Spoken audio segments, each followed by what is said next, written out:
Sorry, my apologies, I've got a lot of data here because I expected a number of inquiries, but longest wait, I think.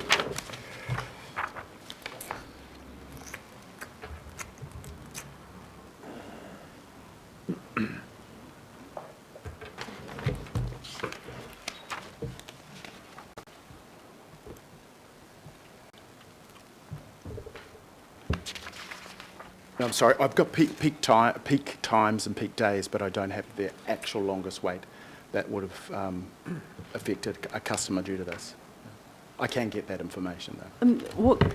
My real concern, and it's the first time I've ever had consecutive complaints day on day about the call centre, and especially about the wait. So much so that I called the call centre and was put on hold as well. And so I had my own frustration. It's what we're learning. If you say we needed 250 more staff to cope with that spike, and we had 14, how are we dealing with that as a council? Surely we know the spike's coming. You'd see the trend. So how do you adjust your budget to make sure we've got enough staff to cover it? Or does that need to come back to us? Just to clarify, Madam Chair, we anticipated what we expected to be an increase in calls based on our forecasting. When you have issues like mail-outs go out that have incorrect information, that causes a spike that you cannot anticipate. So we based our experience, or based our forecasting on experience that we've had in campaigns similar to this. You'll remember when Auckland City Council rolled out bins that we had significant increases in volume. So we used a lot of that information to base, and we were quite confident that the extra staff plus a temporary resource to get us through the spike was enough.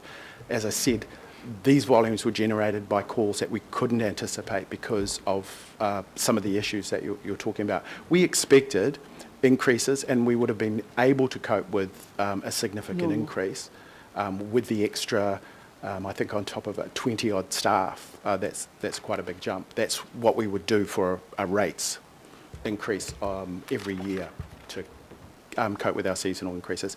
We could never have anticipated the types of volumes that we had. I've never seen 360 people sitting waiting in the queue.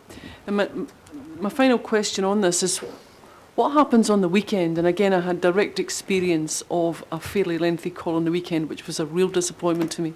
In fact, in all my experience of 21 years as a councillor, I have never had such a poor exchange with a call centre. So who are you employing on the weekend, and how many, to cope with the people who are busy during the week, who call the council on the weekend?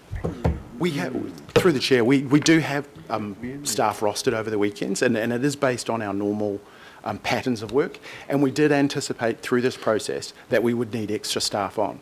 A number of issues have also happened during this time that have caused this spike to impact us. I mean, we've had the perfect storm.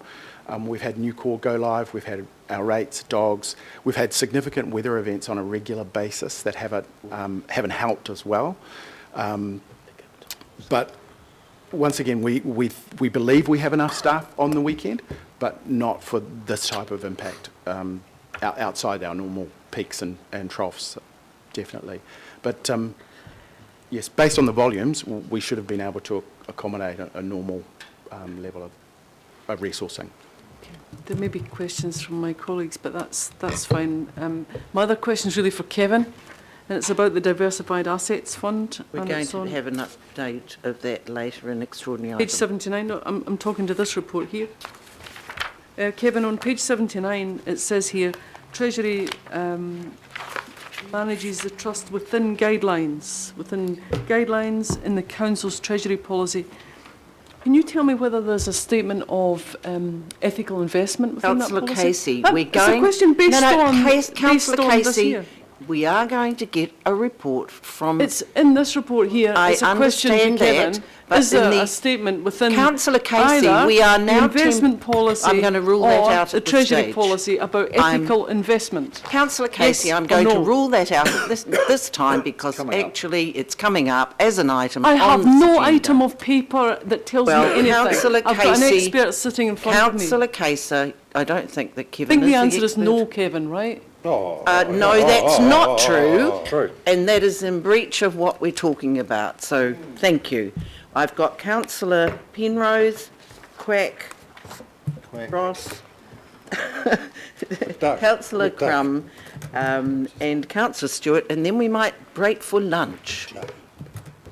Yeah, thanks, Madam Chair, and I'm going to speak to the customer service, Madam Chair, and I raised this at Audit and Risk yesterday for a number of factors. And for a council that sat around this table for 5.5 years, I've been pretty damn positive of this council, but I've been appalled at our call centre. And Nigel, I have to say, I'm listening to your argument there, but I don't wear it. And but I just want to make one comment before I start, and that is on Newcore. I can't wait to Newcore to be rolled out in the south, and our Chair of Audit and Risk, I think, complimented the Newcore rollout in the north and the west, and in particular about our regulatory area. I can't wait for it to be rolled out because it's going to put everyone on one platform, and there's going to be those cost efficiencies and savings across the organisation, and I'm sure will help those elected that want to come in at this term of council. But I want to talk about customer service. And I've been raising this now for 5.5 years, and to me it's pretty damn straightforward. It's not hard. But I also had, like Councillor Casey, we talked about this when we went and did our audit risk thing out at Westway Pools the other week. And but you know, and I suppose that when it comes to it, we talk about inorganic, and as I mentioned, Ian, I was one of the councillors that moved it. The Mayor, I moved it, Mr Mayor seconded it, of the inorganic. But if I'm sitting around this table come 2016, 2017, then I'll be asking for it to be reviewed. And I'll tell you why in a second. Customer service. I am sick and tired of hearing customers ring me and talk to me about when they call the call centre, they're scrutinised. Whether they're ringing to talk to a councillor or any elected member, they're scrutinised.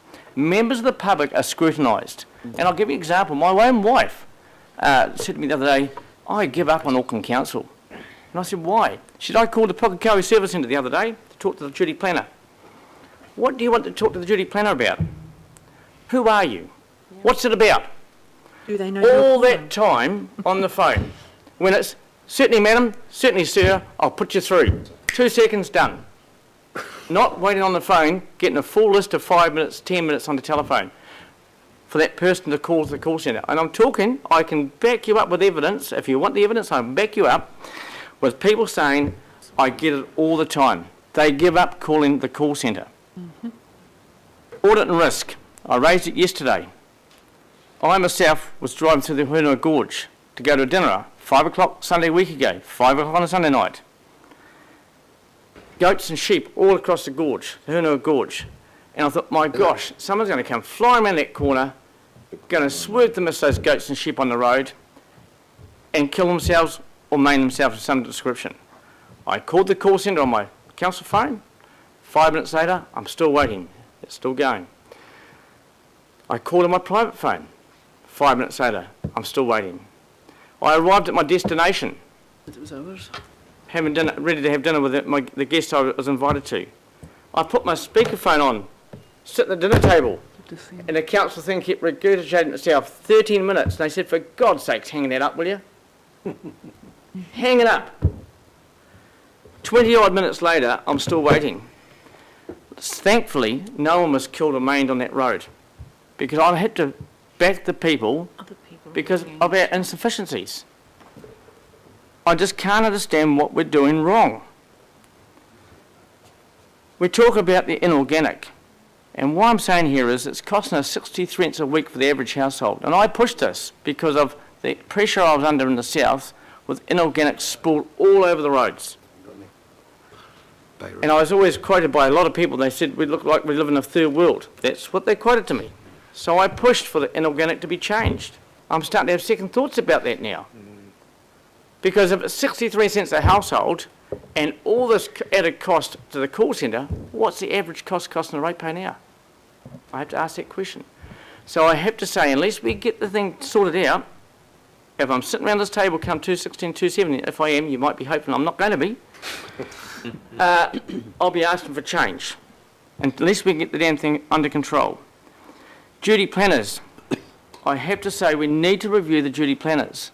What I'm hearing is 10 o'clock to 2 o'clock is not suffice for a number of people because they're queuing up getting to see the duty planners. The growth is out there, it's hitting us hard.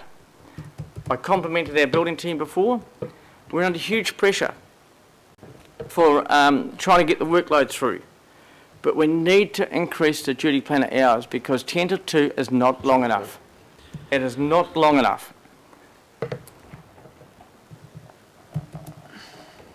So today, Nigel, I know I'm sounding like a real prick, I'm sorry, but at the end of the day, we need to get this customer service sorted out. To me, it's not rocket science. You know, we shouldn't be scrutinised, or the public shouldn't be scrutinised if they want to talk to an elected member. The public shouldn't be scrutinised if they want to talk to a staff member at council. It's that staff member at council will make the judgment whether it's a prank call, a abusive call, or whatever. But just put the calls through and get their damn job done. To me, it doesn't make sense. But 5 o'clock on a Sunday night, when I called the call centre, I dialed the 30101 number. I thought, right, I'll dial a 0800 number. I dialed the 800 number. It was transferred to the 301 number, and I sat there and waited and waited and waited. So, you know, we have to get it sorted, people, and sorted real quick. Sorry, Madam Chair, to be so negative, but that's my view on it. I think we've all been experiencing that lately. Councillor Quacks. Yeah, Madam Chair, just going back to the Lagoima information here, there was a letter to the editor in the Herald yesterday or the day before, I believe, from one of my constituents who asked for information around contractors, but said that in his letter, he said that the information was number or the contractors list was heavily redacted. Why would that be?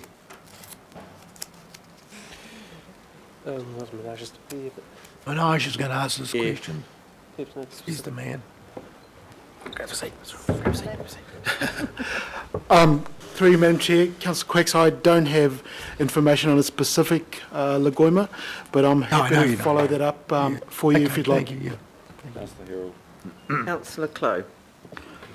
Oh, just two things. Just the Lagoima thing, my understanding was we decided to publish the cost in order to really highlight the vexatious Lagoima is, and we know who the main vexatious Lagoima is.